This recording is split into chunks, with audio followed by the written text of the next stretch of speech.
Vamos falar sobre foco, mais uma live aqui neste canal para você, para a gente falar desse assunto tão importante que é o nosso foco, a nossa atenção.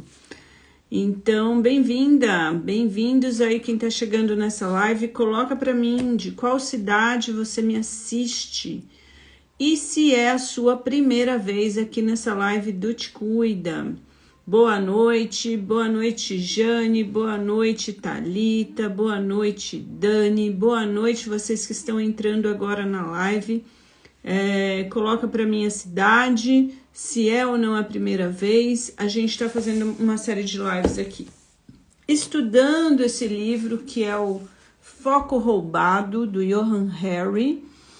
É um livro muito atual, um livro de 2024, falando sobre a interferência, né, de diversas distrações que a gente tem hoje por conta das redes sociais e da internet. Muito obrigada aí pelos coraçõezinhos.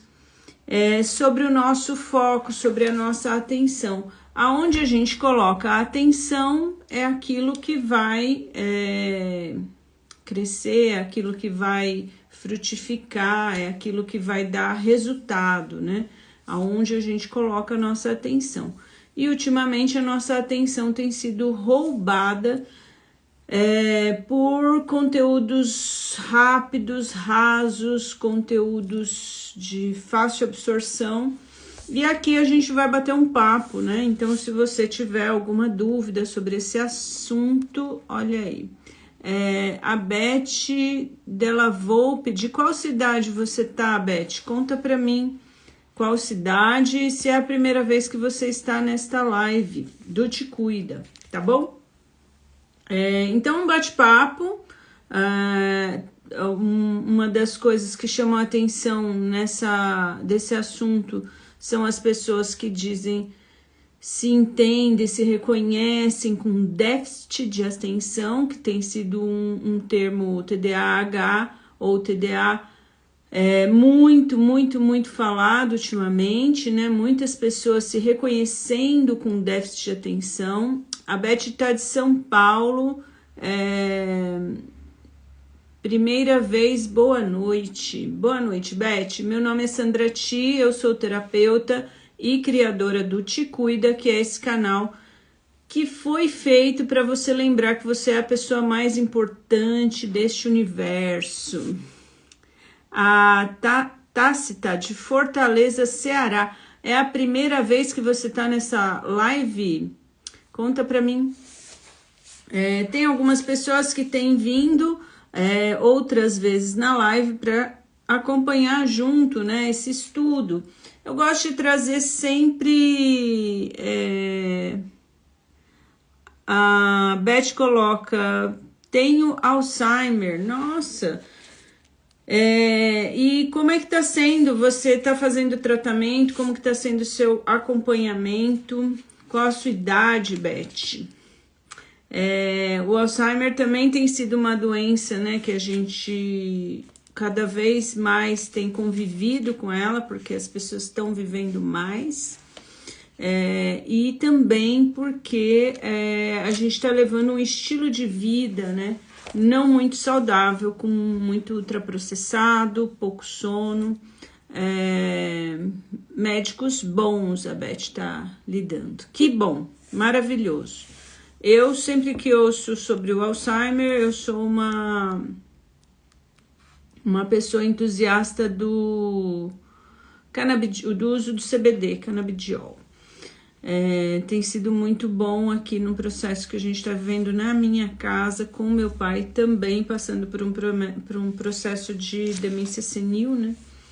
E com 82 anos, ele tá bem, dorme melhor, né? Isso também tem ajudado.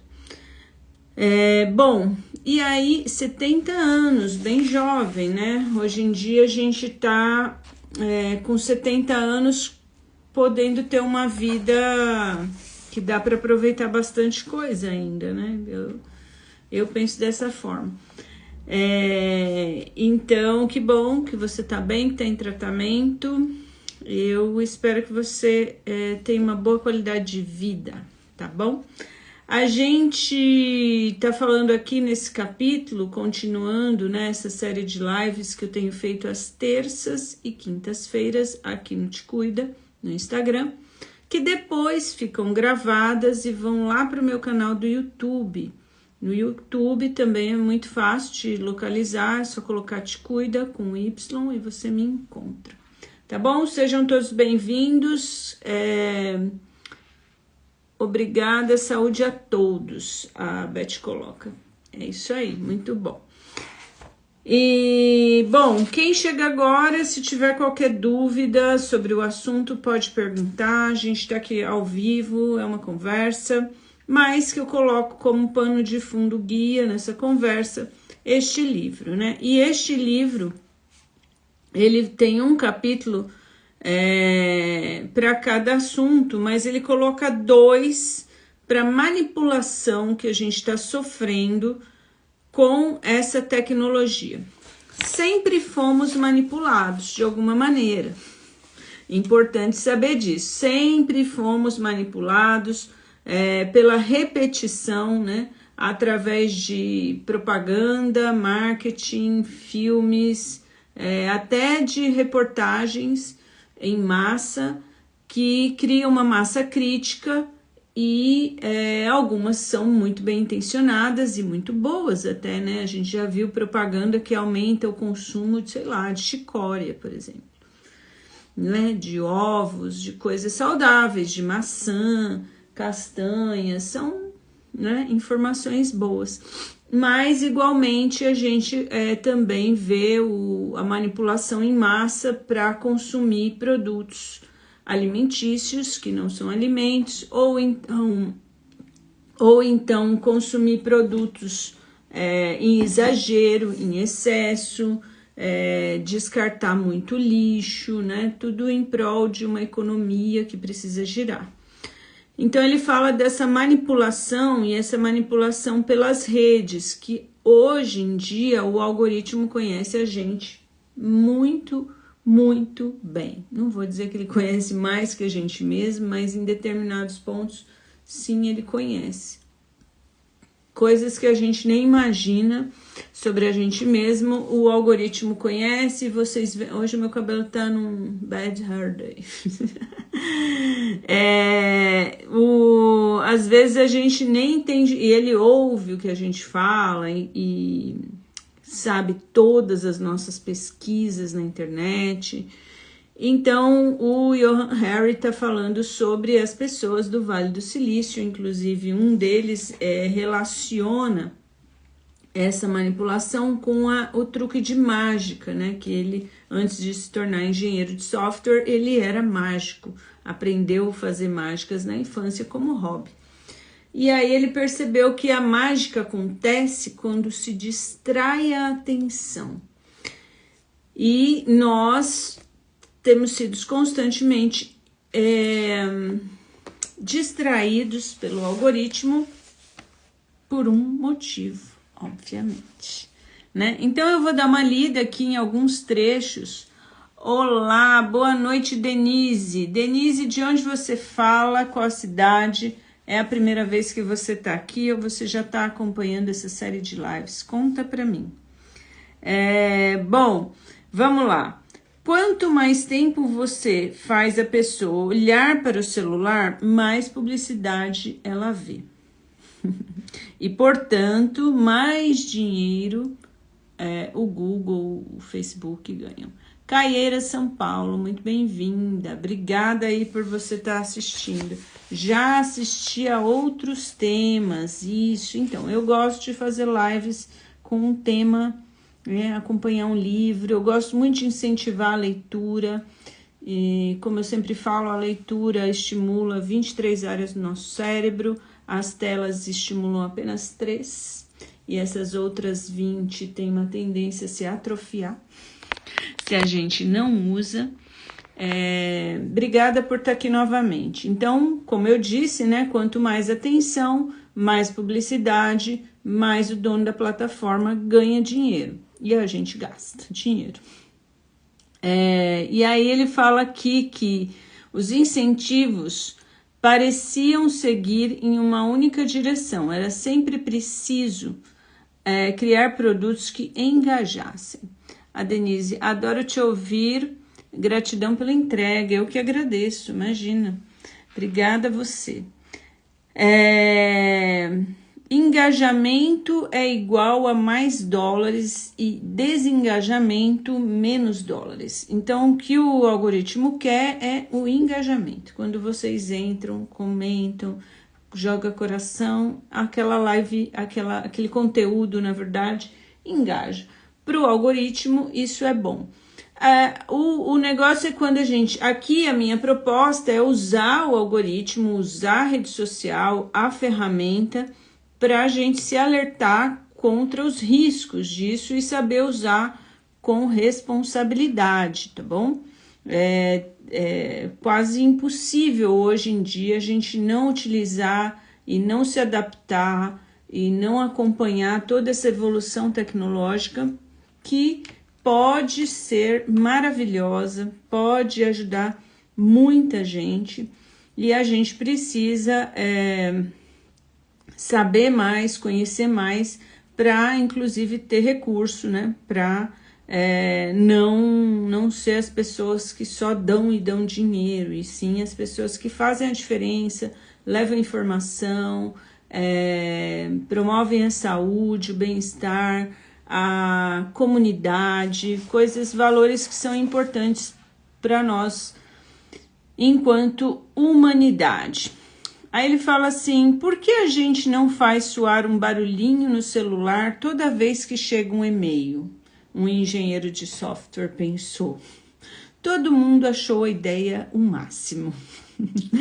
E algumas semanas mais tarde, ao redor do mundo, celulares começaram a fazer zumbidinhos no bolso e mais pessoas viram-se checando o Gmail mais vezes ao dia.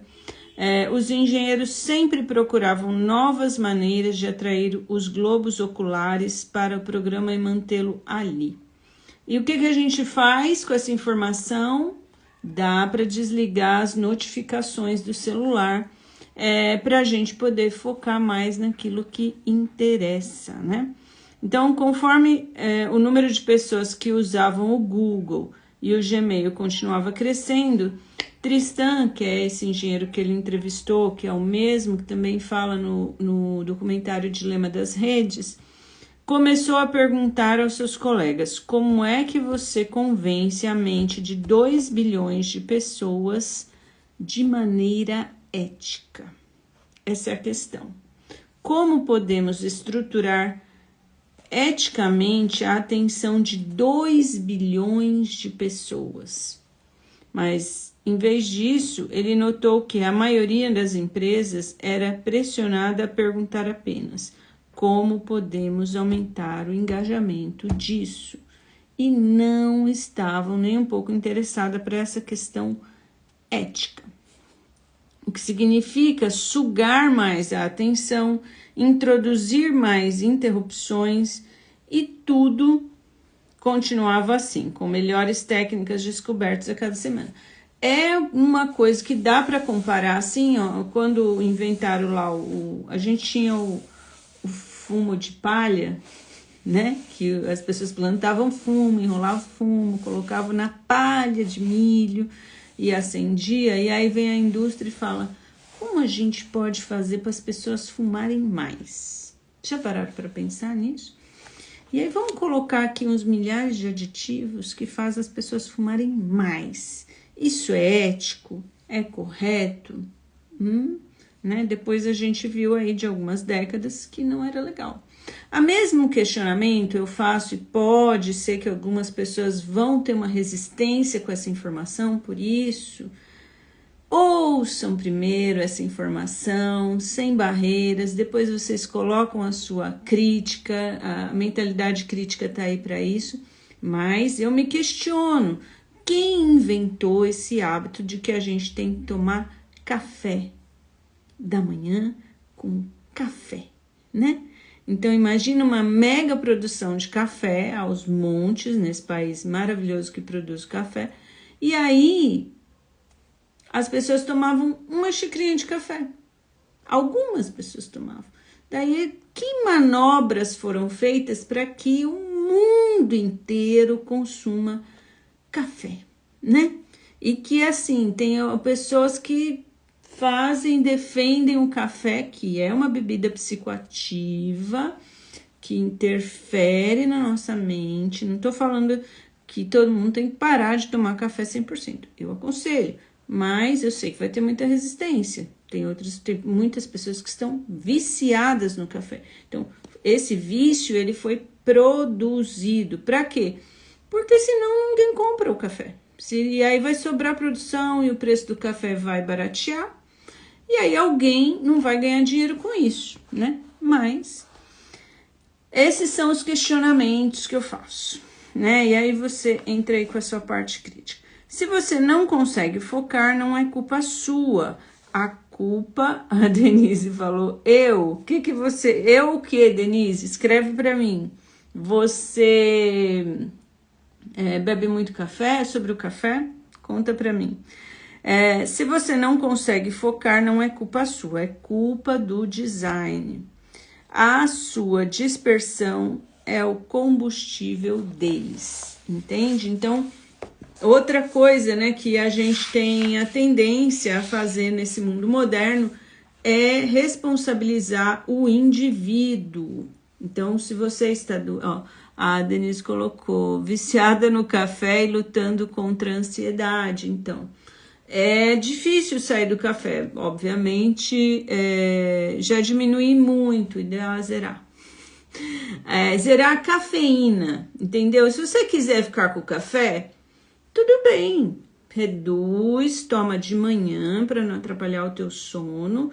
E evita a cafeína das outras coisas. Por exemplo, refrigerantes tem cafeína, alguns analgésicos, você lê o rótulo lá, tem cafeína, chás tem cafeína, e aí vai procurando onde está a cafeína. Fico tonta e sem equilíbrio, então, né, um vício bem alto. Não bebo refri. Então, tem no refrigerante, principalmente nos refrigerantes, que bom que você não toma. Muitos analgésicos para dor de cabeça tem cafeína, não é bom utilizar.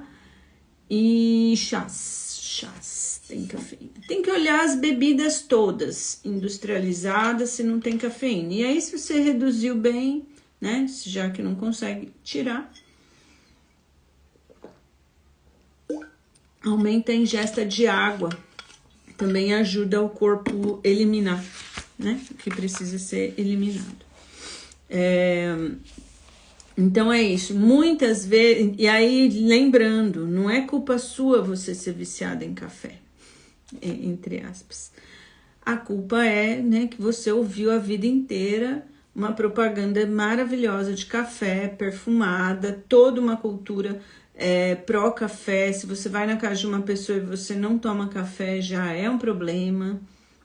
Hoje em dia, menos, mas já foi, né? Já para você é a pessoa chata do rolê se você não toma café. Assim como é com o álcool e com outras coisas. Ninguém fica chateado se você não come mamão, por exemplo. Mamão, ninguém vicia em mamão. Eu dou o exemplo do mamão porque é engraçado. Mas pode ser qualquer fruta. Denise, sim, a culpa é das reuniões e visitas com clientes. Olha aí, né? A quem serve isso? O café é um psicoativo que faz você tirar uma substância lá que dá sono. E o mundo corporativo gosta que você não durma. Eles não sabem o problema que eles estão causando para eles mesmos. Ele fala aqui, depois de uns anos no coração da Googleplex, Tristan não conseguia mais aguentar e aquilo decidiu sair. Ele não conseguia aguentar essa questão da falta de ética. Como gesto final, montou uma projeção de slides para mostrá-la para as pessoas com quem ele trabalhava. fazendo um apelo para que pensassem nessas questões. O primeiro slide dizia simplesmente: estou preocupado com a maneira pela qual estamos tornando o mundo mais disperso. E aí, o que aconteceu com esses slides do Tristan? Aconteceu que... Cadê? E ele explicou: eu me importo com a dispersão porque o tempo é tudo que temos na vida. No entanto, horas e horas podem estar sendo misteriosamente perdidas aqui. Mostrou uma foto da caixa de entrada do Gmail e feeds que sugam imensas porções de tempo aqui. Mostrou o feed do Facebook. Disse estar preocupado ao ver a empresa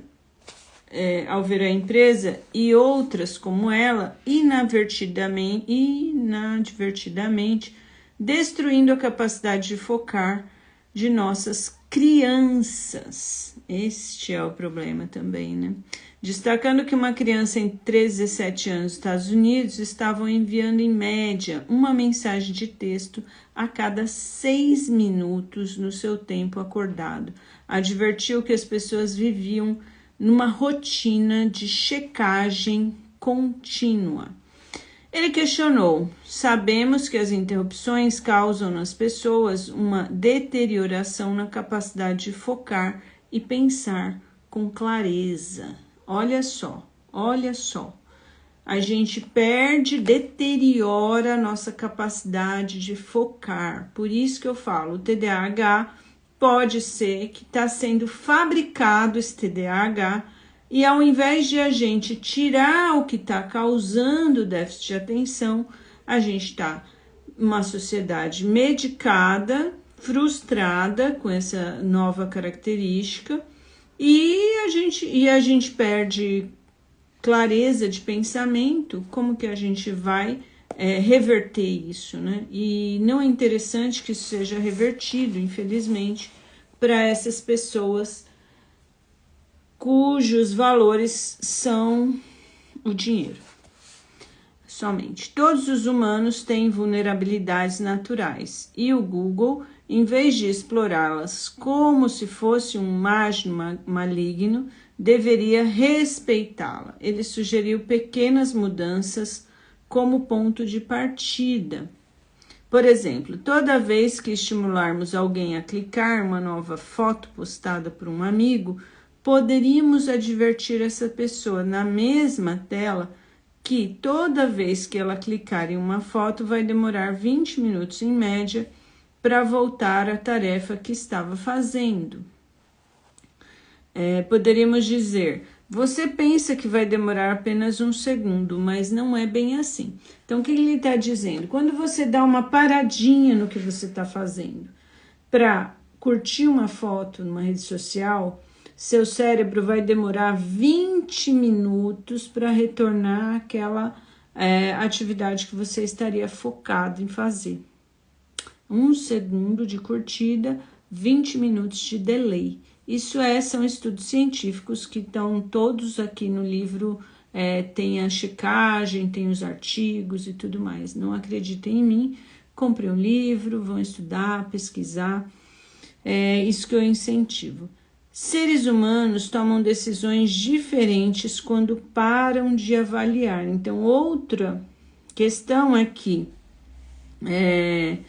como não tem nada que impeça a gente de parar para pensar, que seja fazer um clique, você tem certeza, você já está aí há muito tempo, sei lá a pessoa vai fazendo, ela só vai fazendo, viciante. Aí, um engenheiro inteligente, talentoso, mas relativamente novato, ainda com 29 anos, dizendo que algo desafiava frontalmente toda a direção da empresa. Enfim, né? O slide que ele fez viralizou. Alguém compartilhou os slides e foi para casa deprimido e aí, não, ele compartilhou os slides, foi para casa deprimido, e aí o slide dele viralizou, um começou a passar para o outro, né? Aquela informação foi tão impactante que um começou a passar para o outro. E se projetássemos nossos produtos para minimizar o estresse e criar estados mentais mais tranquilos. Então, isso é possível. A gente está numa sociedade ansiosa, numa sociedade deprimida, numa sociedade doente, vivendo em 2025. E boa parte disso, não, a maior parte disso não é culpa do indivíduo, é culpa de um algoritmo que se beneficia financeiramente disso, né? Então, eles poderiam, se quisessem, projetar algo para uma sociedade mais tranquila, mais equilibrada. Isso é possível. Mas também houve rejeição. Alguns dos seus colegas alegaram que cada nova tecnologia gera pânico e leva algumas pessoas a dizer que ela vai destruir o mundo. Afinal, Sócrates afirmava que escrever as coisas arruinava a memória. Sempre fomos alertados de que tudo do que o livro impresso, a televisão, iria devastar a mente dos jovens, mas aqui estamos, o mundo sobreviveu. Outros ainda reagiram baseados em pontos de vista libertário, dizendo que o que ele sugeria levaria à regulamentação pelo governo, que acreditava ser algo contrário ao espírito mais amplo do cyberespaço. E a apresentação de Tristan causou tamanho alvoroço no Google que ele foi convidado a ficar na empresa, num novo cargo criado especialmente para ele. Foi oferecido ele ser o primeiro eticista de design. Então, né, o que essas grandes empresas fazem com essas pessoas muito questionadoras? Elas contratam.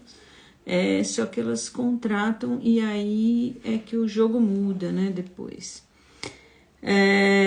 Enfim, deram-lhe uma mesa com efeito, teve espaço para pensar, então começou a pesquisar o efeito de várias coisas. Por exemplo, examinou como o Snapchat fazia para seduzir os adolescentes. O aplicativo tem uma opção chamada Snapchat Streaks, por meio do qual dois amigos, quase sempre adolescentes, checam suas coisas todo o dia por meio do aplicativo. A cada dia entram em contato com o seu rastro, né, que esse nome fica mais comprido, então você traça uma meta de construir um rastro de 200, 300, 400 dias, que aparece em um mostrador de cores vivas, cheio de emoji. Se você perder um único dia, volta ao zero, né? E isso pode ser usado de forma benéfica, né? Por exemplo, eu usava o Duolingo para aprender idiomas, e aí você tem lá os dias que você está praticando, e se você esquecer um dia, você volta para o zero. Isso faz com que você pratique todo dia, e isso é bacana, né? Porque você está aprendendo uma coisa nova, está aprendendo um idioma. É diferente de você ter uma coisa vazia, né? Só curtir foto para criar um rastro. Enfim, você está criando um vínculo ali com um amigo, mas a questão é a compulsão. Uma maneira perfeita de pegar o desejo dos adolescentes de conexão social e manipulá-los para manter eles ligados no aplicativo. Aí está o problema, a manipulação. Então, Tristan percebeu que estava batendo de frente com uma contradição essencial. Quanto mais as pessoas ficam olhando para os seus celulares, mais dinheiro as companhias ganham e ponto final. Não tem negócio. É isso. Como a meta da ExxonMobil não é derreter o Ártico de propósito, mas um efeito inevitável de ser seu atual modelo de negócio. Por que eu grifei isso aqui? Mais um modelo de negócio só pode ser bem-sucedido se derem grandes passos para dominar espectros da atenção da sociedade em geral. Né? O Google tem valores equivalentes à riqueza do México e da Indonésia e não querem que você saiba disso. Queria saber o que vocês estão achando desse assunto. Eu estou falando sobre este livro aqui, Foco Roubado, do Johann Hari. Acho que aparece para vocês ao contrário, mas quem quiser só me mandar um direct. Eu respondo todos os meus directs no Instagram. E eu gosto muito de me abastecer desse repertório para ter questionamento. Eu utilizo bastante no meu atendimento clínico, faço questões para a pessoa parar e pensar, né? E através dessa pausa e desse pensamento, ela pode conseguir fazer uma mudança de comportamento que vai fazer com que ela viva uma vida mais plena e equilibrada, né? Com problemas ainda, a vida vai ser assim, mas a gente vai estar cada vez mais apto a passar por esses problemas. O Tristão ocupou o cargo de eticista por 2 anos. No final, como contou em uma plateia mais tarde, eu me sentia totalmente desanimado. Aí ele fala que você provavelmente nunca ouviu falar sobre Asa Hasdikin, mas ele tem interferido diretamente na sua vida. Na realidade, provavelmente vai afetar como você gasta seu tempo hoje. Asa cresceu no setor mais elitista do Vale do Silício. Quando esse núcleo vivia no auge da confiança de estar tornando o mundo um lugar melhor, seu pai, Jeff Haskin, inventou a Apple Macintosh para Steve Jobs e fez isso segundo um princípio essencial, o de que a atenção do usuário é sagrada. A tarefa da tecnologia, acreditava Jeff, era elevar as pessoas e permitir que alcançassem suas metas mais ambiciosas, e ensinou seu filho. Para que serve a tecnologia? Para que a produzimos? Para que a produzimos? Produzimos tecnologia porque ela pega as partes de nós que são mais humanas e as estende. Vejam isso, gente, na inteligência artificial, né? Que há 3 anos atrás nem se falava em inteligência artificial e hoje o que a inteligência artificial está fazendo? Está lavando louça? Não. Está limpando a casa? Também não. Ela está fazendo arte, desenhando e escrevendo. E foi feita uma pesquisa, outro dia eu assisti, com atendimento médico. Sabe atendimento médico online? Só que era via texto, sei lá. Ou podia ser falado também, não lembro. Mas eles fizeram um teste duplo cego. E algumas pessoas foram atendidas pela inteligência artificial e outras por médicos reais.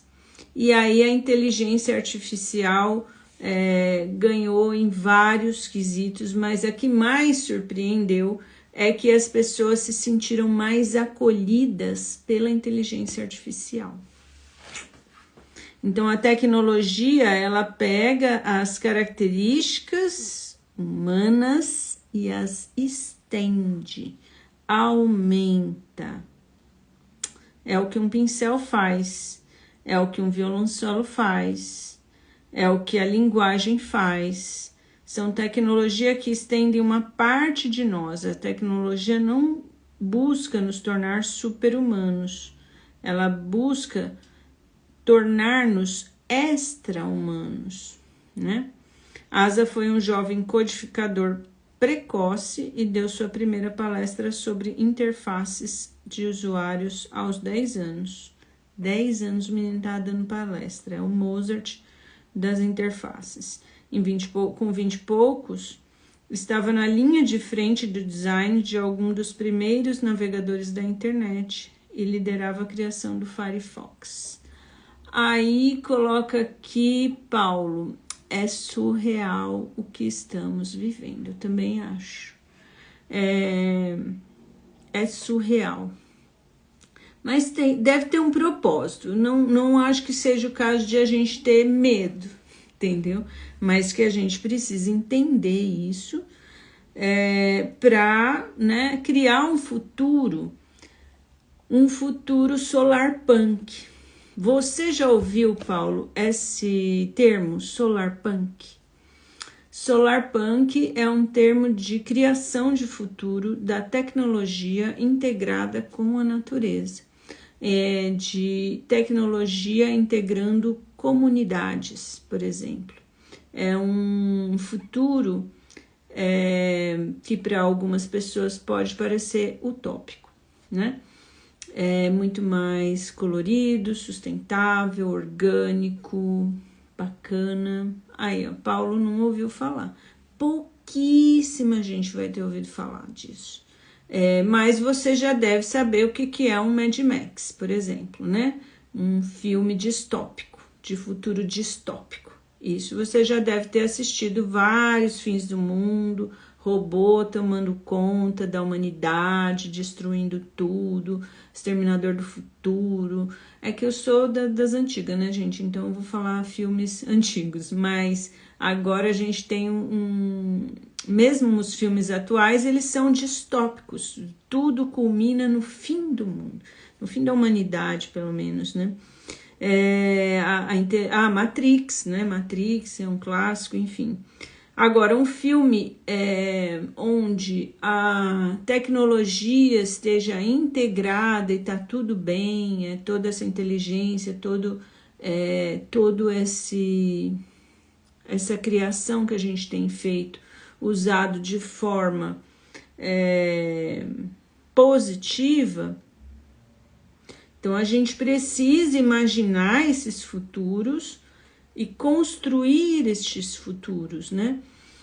Uma coisa que aconteceu recentemente, eu fazia alguns 5 anos que vinha ouvindo falar que ia ter um blackout. Ia ter esse blackout ia acontecer. Esse blackout não é um fenômeno místico, é um fenômeno previsível, natural, né? A gente sabe que existem tempestades solares há séculos que interferem na eletricidade da Terra. Mas eu como vivo aí num mundo também espiritual e místico, muita gente trazia essa informação e aí se pensava que seria uma catástrofe, que as pessoas iam saquear o supermercado, tarará. E aconteceu isso na Europa o mês passado e não foi isso que aconteceu, as pessoas foram dançar na rua, cantar. Então tem isso, né? A gente tem um hábito de imaginar cenários catastróficos. A mente humana faz isso, mas isso não é real. Enfim, o importante é a gente observar e saber, como comunidade, como conjunto, cobrar das autoridades, né, dos poderes que existem, para que isso seja saudável para todos, né? Cobrar leis, enfim, é isso. E, bom, vamos ver o que mais que eu deixei anotado aqui, finalzinho do capítulo, para a gente terminar. Um dia, aos 32 anos, Asa parou e fez um cálculo. Em uma estimativa conservadora, a rolagem infinita fazia uma pessoa gastar 50% a mais de tempo. Aí o Paulo coloca, ninguém consegue imaginar o mundo daqui a 5 anos, 10 anos, 20 anos.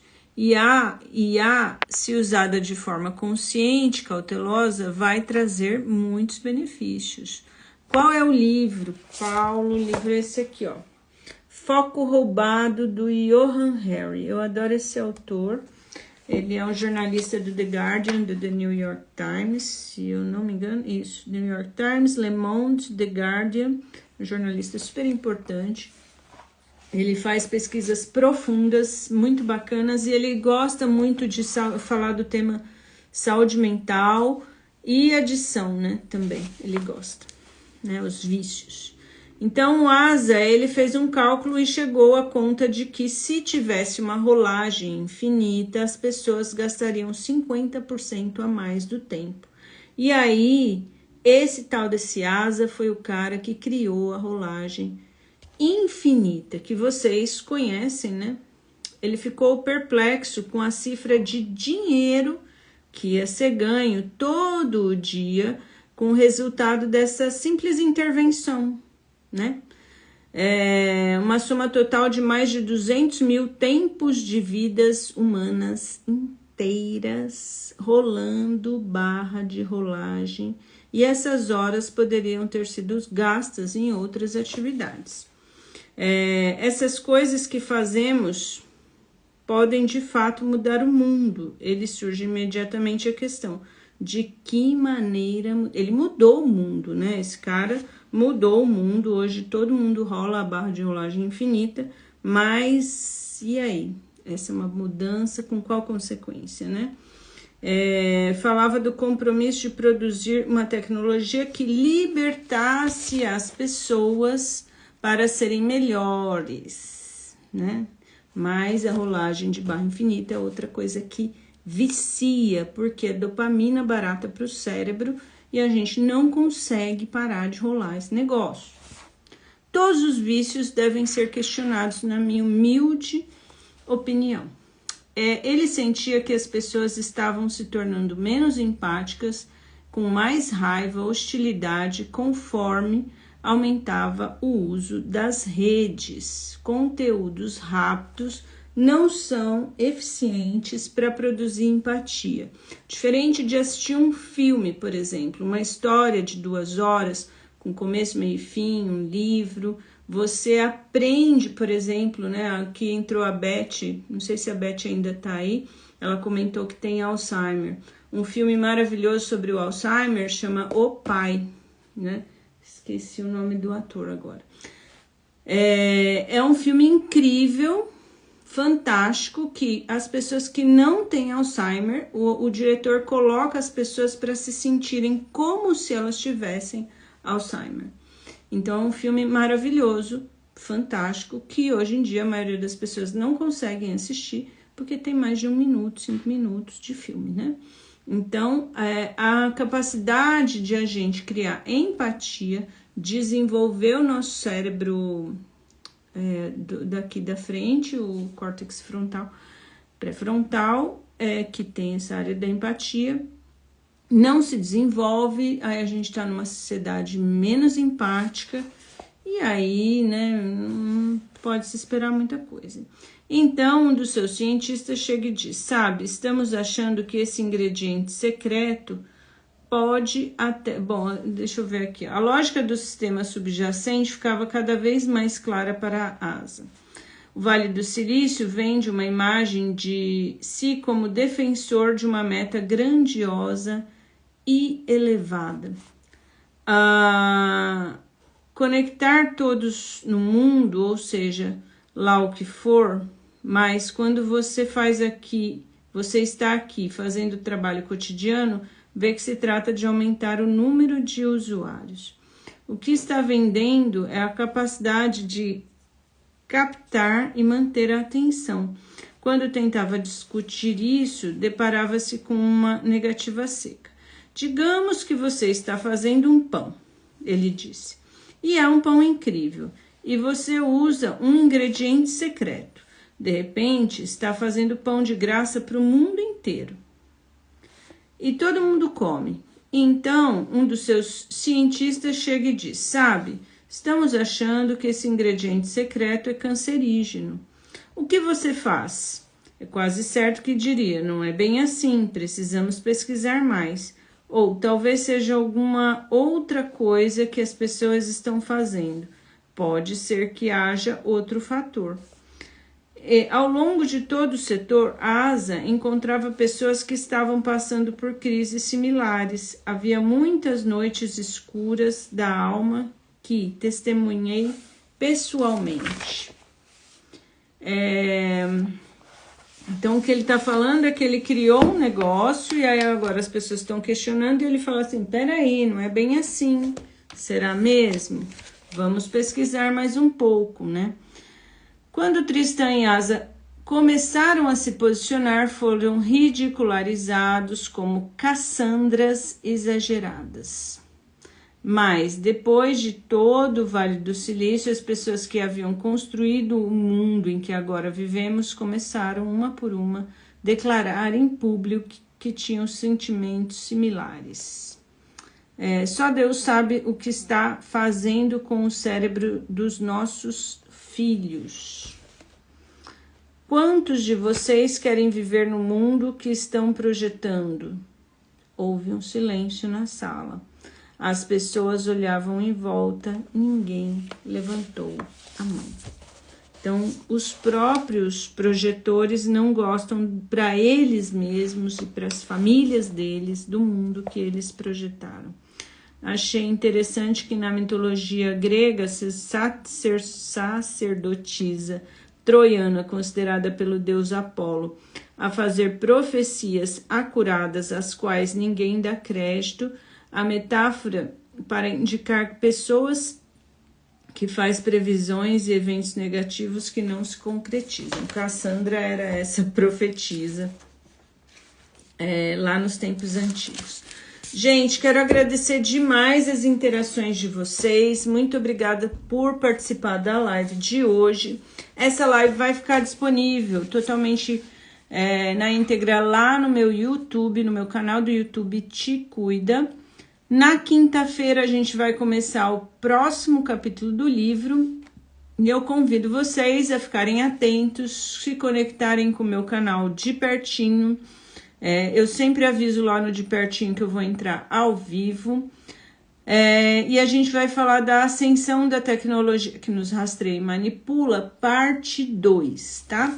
É um assunto não muito agradável, eu concordo, mas é um assunto que eu vejo necessário, quanto mais consciência sobre isso, mais a gente cria uma massa crítica que pede por mudanças. E se você tiver interesse em fazer terapia comigo, eu atendo na clínica, você pode colocar lá na minha bio tem o link, me mandar um direct, um WhatsApp, respondo todos os meus directs. Vou ficar muito feliz se a gente puder trabalhar juntos nessa terapia individual na clínica, tá bom?